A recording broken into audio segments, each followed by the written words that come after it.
I want to talk about what does empower you. I want to talk about the things, easy things that you can do that will empower you to step outside the prison of linear time. Okay. Number one, develop an ancestor, a connection with your ancestors. I know that may seem completely disconnected, but it's absolutely significant to stepping outside of time, because when you are developing a here and now relationship with your ancestors, you are transcending the illusion of death, the illusion of past. Okay. Our ancestors are infinite beings in biosuits. So that means that their consciousness exists outside of linear time. So when you are connecting with ancestors, immediate and or distance, you are engaging with an energy that is outside of time. You're engaging with consciousness that resides beyond linear time and space. So the more you engage in that, the more validating feedback loops you get from that, the more reinforcement you get for your subconscious about time actually doesn't matter. Okay. So this is a really big one. That's why I mentioned it first. Then we have, discipline the flow of your life according to how your natural tendencies are.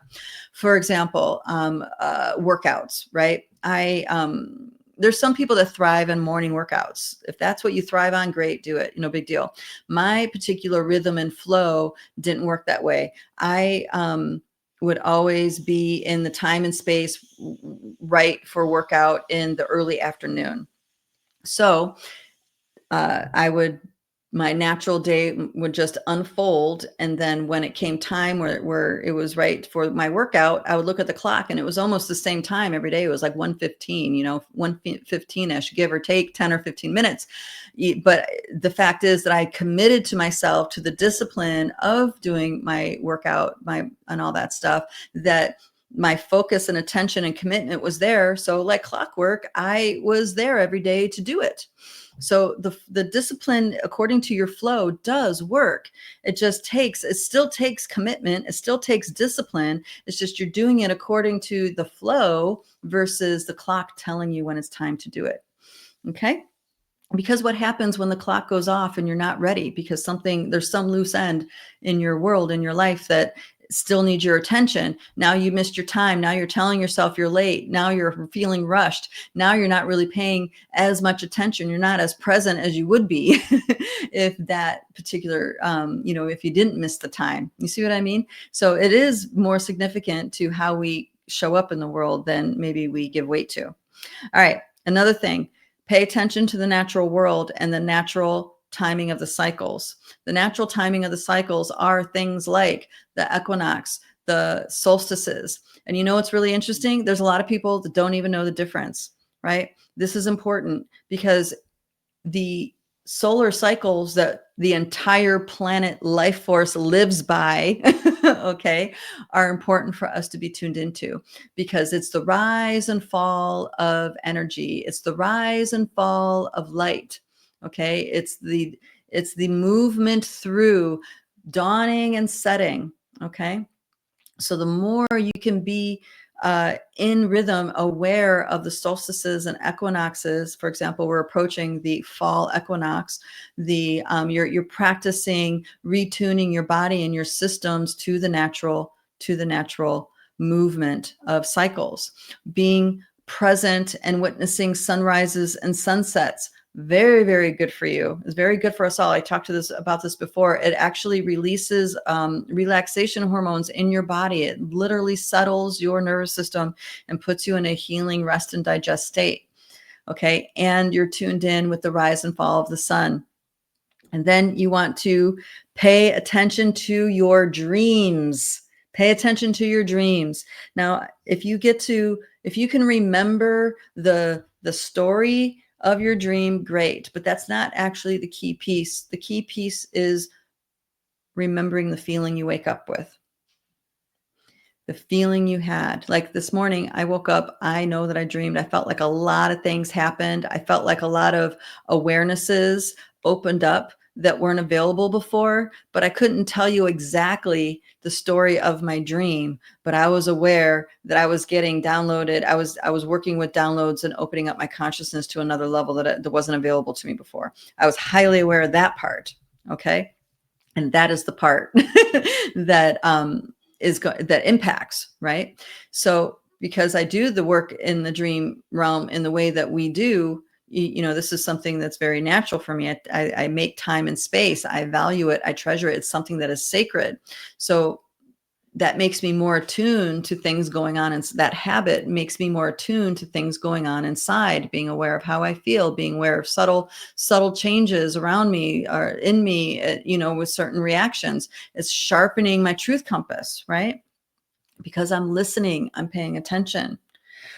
So these are the kinds of things that we can do to enhance our capacity to exist and operate outside of linear time, and therefore liberate our consciousness by those confines. It literally is a prison. All right, dear sister Starshine says, this is dear Emmeline. She says, yes, nature cycles feel like such a big deal. I can't imagine not celebrating equinoxes and solstices. It feels so nourishing to be conscious of these milestones each season. Yes. See what she's describing. There's this feeling, the satisfaction feeling, a nourishing feeling inside when you are aware and you make note of those times. And also those are potent times to plant seeds of intention for yourself. Now it's not, like the manifestation teachings where you have to do. No. It's about being aware of what's inside, tuning in to what your soul wants and saying yes to it. That plants the energetic seed. And then the natural rise and fall of the life force energy nurtures that seed, helps that seed grow. When you plant flowers by seed, you plant the flowers, you water them. And if you're in a place that rains, rain has plenty of rain to sustain that, then you don't even need to think about it again until it sprouts and you're having a budding plant happen, right? It doesn't take life force, all this life force energy. You have to do it for yourself. Nature is working with you to grow that seed. Well, it's the same thing with our intentions. It's the same thing when we're listening inside and we're planting seeds to nurture and feed our own soul's desire. Why we're even here waking up every day in the first place. Okay. I guarantee you did not incarnate. I mean, incarnating takes a lot of work. Not everybody makes it, right?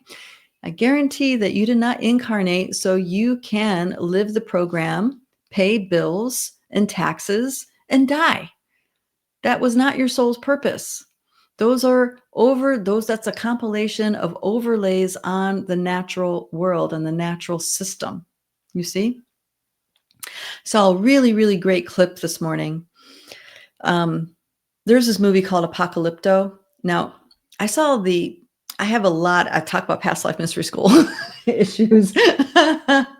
The commercials that, the movie trailers that came out for that movie were so triggering to me at the time. I couldn't even watch the trailers. The trailers were absolutely so disturbing to me because it triggered some major power abuse that happened during the Mayan times.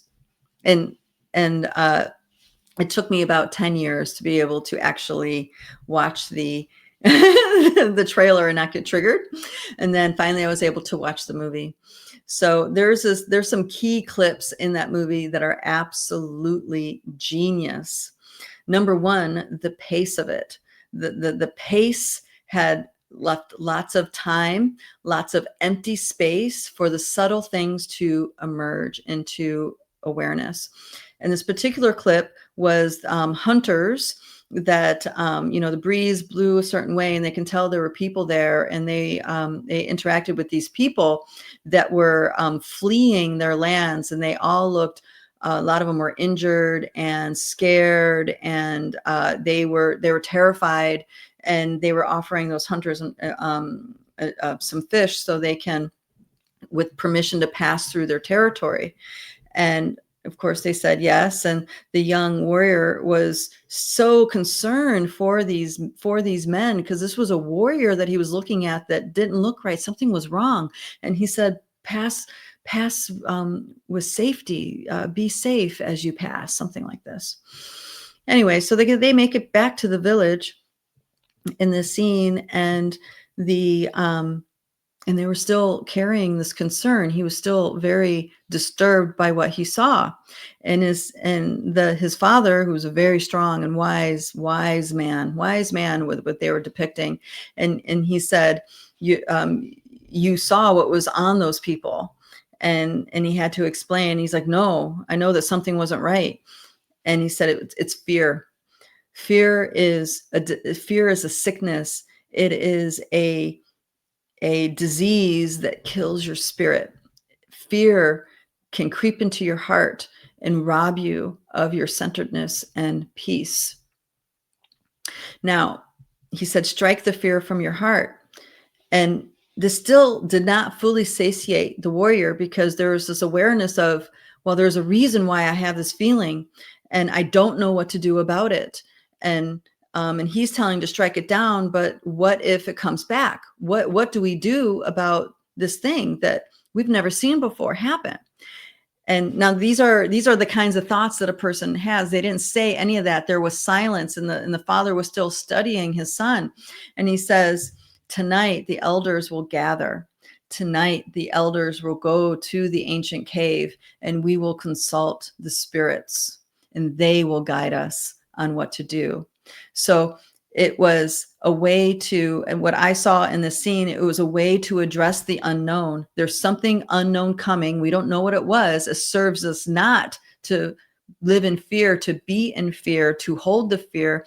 It serves us not to allow our peace to get robbed from our very heart, from our very being, because we can trust that the spirits, the Pachamama, the forest, always will show up for us when we call. And not only that, they love. There's a love and connection and care for us that is so deep. They will provide the way through this mystery. And guys, this is the note I'd like to leave you with, that the narratives that we've been fed have robbed us of our peace, of our connectedness to nature, to earth, to the Pachamama. But those of us who have been doing a lot of work and truly connected with the Great Mother know without a doubt the great love, the great care, the endless, unshakable, unconditional support that Mother Nature, Pachamama herself, has for us. And that is the way through this chaos, is always, always, always return to the Mother, return to the Pachamama. Rely on her, on nature, the life force giving being that is infinite in its life force giving way. Rely on her to provide. Rely on her to give you exactly what you need. Okay, now the part of the narratives that poison our collective is that our earth is dying. And what I need to say about that is that humanity is killing ecosystems with war, with this, that, and the other thing. Humanity's killing these ecosystems. But here's the truth about the earth. She will never stop making life, ever. She will never stop. New forests will grow. New plants can be planted. It takes our heart, soul connection, attention, nurturing to the soil, to the earth, to benefit from that. Feel inside your heart, is this the truth that I'm speaking? And let that guide you. Let that guide you through these times. There is lots of noise in this 4D field, and it's meant to create, just like a narcissistic relationship, it's meant to create chaos, confusion, unsureness, all this stuff, to doubt yourself. It's meant for that. Okay? So, yes, ecosystems do get destroyed, but new life always comes. And I'm not saying, not to be concerned, because we are all caretakers and guardians in some level of this reality. That is a responsibility that is on us all. Okay. I'm saying that no matter what happens, there's nothing we cannot recover from, heal from, bring healing and renewal to. The seasons, when you watch the seasons, especially in the north, everything dies every year and it comes back again. Okay. The areas with deciduous trees, all those trees become standing sticks. Very little life stirs in the forest during the winter. Frozen tundras are still, and yet life comes back. There are miracles going on right now. There are powerful places. I'm talking about very powerful places that are coming online right now. And all of us have a role to play, and we're all getting called to those roles. We're all being called to those areas, to those lands, to those places. And yes, it might be scathingly painful to have to leave the life you've been in order to go to these places, or to, I'm going to say, reinvent another kind of life for yourself. But it's necessary, because there is a massive, I'm going to say, cosmic chessboard getting set up right now. And all the pieces are getting put in place. And quite literally, spirit and the earth and the beings in inner earth are speaking, saying the game of the epoch is about to unfold. And right now, the chessboard is getting set. All of us have a role. All of us have a role. None of you and I, are not irrelevant. We are powerful, infinite beings in a biosuit who are waking up to the truth of who we are.